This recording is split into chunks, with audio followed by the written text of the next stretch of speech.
Fuck it up, sis. Just fucking it up. Pull up in some new shit, just fucking it up. Ayy, fucking it up. I be standing on the couch, just fucking it up. Ayy, fucking it up. I be in my own space, just fucking it up. Ayy, just fucking it up. You're getting money feel way better than busting enough. Alrighty, hey you guys, it's me Elise and welcome back to my channel. As you can tell from the title below, today we're going to be telling a story time, and the story time is about the time he didn't know I was trans. And I know that this is kind of like a popular little trend that goes around on YouTube, like for trans girls, and I actually have like quite a few of these stories, but this one in particular is the one that I got the biggest lesson from. So if you guys are interested in watching and finding out what happens, keep on watching, but don't forget to give me a big old like and subscribe, and don't forget to follow all my social medias down below. Alright, and here we go. Okay, so this story actually took place like around the time when I was about 17. I just turned 17, yeah, and I had just started working at McDonald's. Right now I'm 20 years old, so yeah, it was quite a while ago, but it still was a big moment. But so it happened when I was working at McDonald's. I had just started working at McDonald's, and I worked at this McDonald's because it was like right around the corner of my sister's house. And I was, you know, I had met my best friend who worked there at the time. Me and her, we were, you know, and we still are super close. And then a couple months later down the road is when this boy, we'll call him, what should we call him? Jake. We'll call him Jake. Jake had came in for an interview, and I remember telling my other manager, and he was, you know, part of the LGBTQ community as well, and I was telling him, like, make sure you pick him, make sure you hire him, like, he's so cute, like, he's so cute.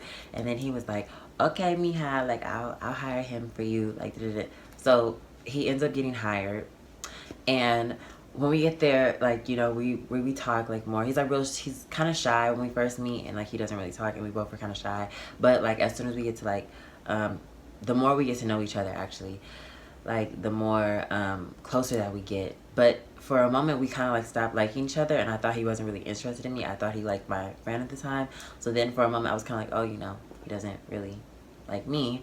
So I didn't think too much of it, but then there came a time where it would, when we did start hanging out more and more, it would first start up as me, him, and my best friend. We would all hang out, and then she'll have her cousins with us sometime, but then it would also turn, but as we got closer, I should say, it turned into us hanging out like by ourselves, or like me going to his house, like hanging out, you know, all that, etc.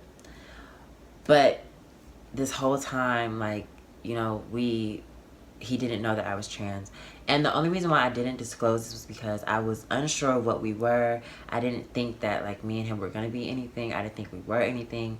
So, okay, as I was saying, my camera got cut off. The reason why I didn't feel the need to, like, disclose that I was trans is because, and it's like, because not everybody, it's not something that you want to say. It's a very personal thing. You don't know how people are going to take it. And then it's like you're being ridiculed off of something that you really have no control over. So, yes, I probably should have, you know, told him. But there was nothing intimate going on and nothing sexual. We were just friends and we just hung out. So, I didn't think at the time that it was a big deal. Now, fast forward to a year later. Me and him, like, we have like I think I'm like a few weeks older than him, so we have like the same birthday. We turn like the same age around the same time, so we both turned 18. You know, we're still working, this and that, and we both at the time got into different situations. He got into a relationship and I was in a different situation, so you know, we were really still friends, and we, you know, we were in two different situations at that point. So I still didn't think anything of it. I didn't feel the need to tell him. But then, like, around the third year of knowing each other, that's when things kind of, like, got a little too, close, you know? As I would say, as when things start progressing, I felt like he started liking me more, and then, I felt like I started liking him more, and we started spending a little more time together, and then that's when he would start sharing, you know, like, certain experience that he went through, or, like, just opening up more, and that's when I kind of felt like guilty. Like my family knew, you know, how I felt, like what was going on, and it was just a lot. It was a lot going on, and I had met his mom before. His mom, like, she was really cool and she was really nice, and yeah, at the time. But when she first met me, she was like, oh, she's like, your name? She's like, your name is Elise? And I was like, yeah. She was like, I thought you were gonna be Mexican. And I was like, no, I'm black. And she was like, oh, well, she's like, well, because your name sounds like mine. Like, it sounds like mine. I'm not gonna say her name, but she was like, it sounds similar to mine, so I thought you were Mexican.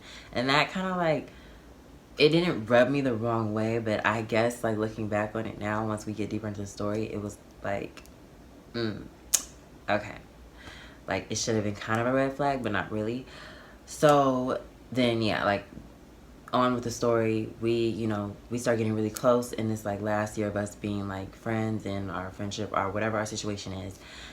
And then I remember this one day in particular, me, him, and my best friend, we all went to the skating rink, and my friend, she had our cousins with us and stuff. And we all went skating, and at the time I was taking him to go drop him off back at home. His mom, like, every time I would drop him off at home, she would usually come out, she would speak to me and say, like, oh, hey, how are you? Like, you know, and we would speak to each other, or I would go in, you know, and speak to her and ask her how she's doing.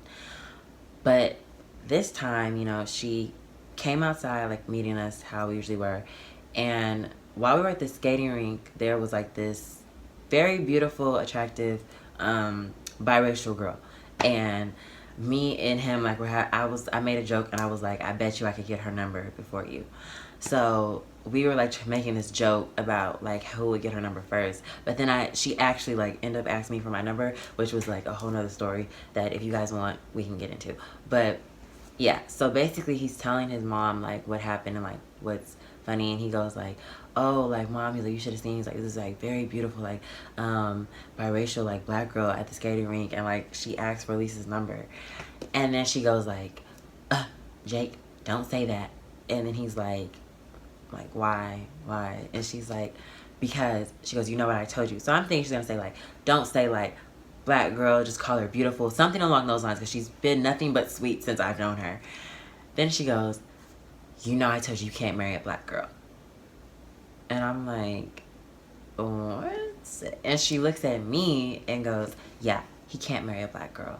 So I'm like, okay, I don't think we were planning on getting married, but okay. So I'm like, so I go, well, why? And she goes, well, because, like, my brother dated a black girl, and she was super mean, she was super aggressive, and she was super insecure. Like, she would go through his phone, like, and go off on him all the time and, like, hit him and stuff. So I was like, you're basing one black woman, like, her actions on all of us? I was like, because if that's the case, like, I could, you know, and mind you, the guy I'm talking about, he is biracial, he's black, and he's Mexican.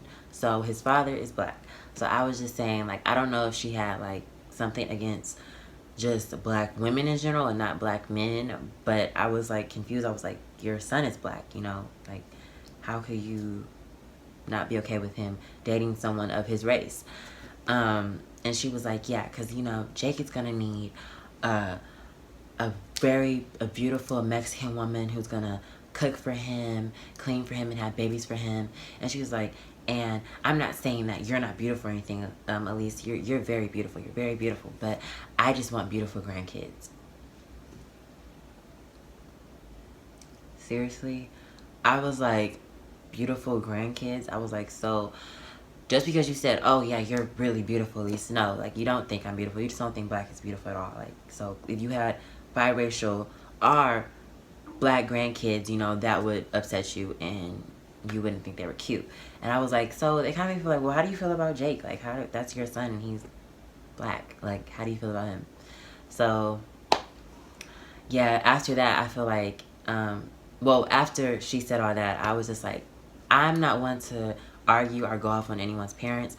So I was just like, you know, I'm going to exclude myself from the situation. You know, me and her, I don't like what she's saying. I don't agree with it. So I just decided to leave. And, you know, he was just like, texting me, I'm sorry about that. Like, you know, I think she was drunk. This and that. I was like, it's fine. Like, you know, whatever. Then, but I feel like after that, like, you know, she kind of had like this animosity towards me, or like she didn't really like me, because I feel like she knew that me and him were like getting closer. Like I would come over more, like we would hang out more. And then after like a couple months or so, like me and him like kind of like faded out again, because I would be working, he would be working. Like we always had like our schedules like they started to like not match. And yeah, so we didn't really have that much time to like hang out with one another. But after sorry, what? Oh, sorry. After we you know, got back in contact, it kind of like wasn't the same. We both were like, I don't know, kind of like distant from each other, and like just weren't on the same like page anymore. But we were like still like really cool. But I remember it was one night that we were talking, like this is like 2 days before, like 2 or 3 days before everything blew up, and we hadn't seen each other in a long time, like a month almost. And we were just catching up, and then like when I'm getting ready to leave, he's like, you know, like I'm really grateful like for you having you as my friend, like having you as my friend. I'm like, and like in my mind, I'm like, that when he says stuff like that, it would just make me feel like guilty, because I'm like, you know, like I want to be honest with you, and I want to tell you everything because you seem so honest with me. But it's just like I knew that, like, especially knowing his mom, and she was very religious and very like, you know, if you're gay or this and that, you're going to hell. So I knew that like that was what he was raised on. So I just didn't trust that he would accept me, and maybe that was my fault, or maybe I don't know, but yeah, that's the reason like why I didn't want to disclose too. Then, you know, I was kind of like, oh, you know, that made me feel a little sad. But then I had like some family issues going on around this time, like when everything like broke loose. And we had made plans to hang out that following, it was like the weekend, but we made plans to follow, we'll hang out on the following Monday. So then after that, we didn't go through with the plans because I had some family issues going on. So then I tried to call him and he didn't answer. So then later that night, I was getting a call back from him. So then, like I answered it, and then I'm like, you know, it hung up. It went to voicemail. So then I was like, okay, like let me try to call him back. So I'm calling him back over and over, and like literally it's ringing forever. And then on the last ring, like somebody answers, and it's like a girl, like a woman's voice. So I'm like hello, like, you know, like Jake. And then the woman continues talking, and I realize like, oh, it's his mom. So then I'm like, oh, like, hey, how are you? And she's like, yeah, who is this? And I'm like, this is Elise. Like, you know, Jake called me. Was just returning the call. And she's like, you effing bitch, like you fucking bitch, like you, and cussing me out, like calling me out of my name and calling me everything. She goes, no, or as I should say, you effing man. So I'm like, oh, okay. So I was like, she's like, you like play with my son's heart, like don't ever call this house again, don't ever call over here again. So I'm like, okay. So then I didn't say anything. She just like hung up. So yeah, and after that, like I had told like my best friend. She tried to call, and the mom ended up going off on her. And like me and him, like we just didn't speak. Like we never spoke again after that. Like we never got back in contact. He never reached out. And it was like kind of sad, because it was like, you know, after us being friends for so long, I at least thought he would want to know, he would want to hear, at least for an explanation. And yeah, it just didn't happen that way. It was like more so just him disappearing and like never wanting to talk about it again. And I guess maybe that was the way he just dealt with it. But it was also just like for me, like eye opener, like always be just be honest. And even because I did have moments where I was like, well, he has to know, like we hang out all the time, like he see me without makeup, even sometimes without makeup and hair extensions. Like, well, I still have long hair without hair extensions, but still, like, you know. And like some people in the comments want to say like, oh, your voice is deep. So like I thought like maybe, you know, sooner or later he would pick up on it, like he would know. And then some of my family would say like, well, he did know, but he probably just, you know, just didn't want to hear it out loud. And then, so I don't know if he knew or he didn't know. Clearly his mother knew. So I don't know, I just feel like it was just a lesson for me to be honest with, like, myself and not really feel bad, because that was a time where I did feel like kind of like, ooh, I don't really like disclosing that trans. I like didn't want to tell anyone. I kind of wanted to just like never talk about it. But yeah, it just kind of made me feel like I don't there's no need to feel like bad about who I am or like what I've done, because this is my journey and this is my truth. So yeah, and it was like if you couldn't accept that, then that was fine. But yeah, it was just really a lesson for me to like be aware who I'm around and like who I'm involving myself with, and also just to be honest and never, and like this for all trans girls, never assume that someone knows, because that was my mistake, just assuming that, oh, he knows, like he has to know. Never assume, because first of all, it's just not safe, and it really just, it only hurts you in the end. So it's like, don't assume, just always make sure, be very clear, very specific.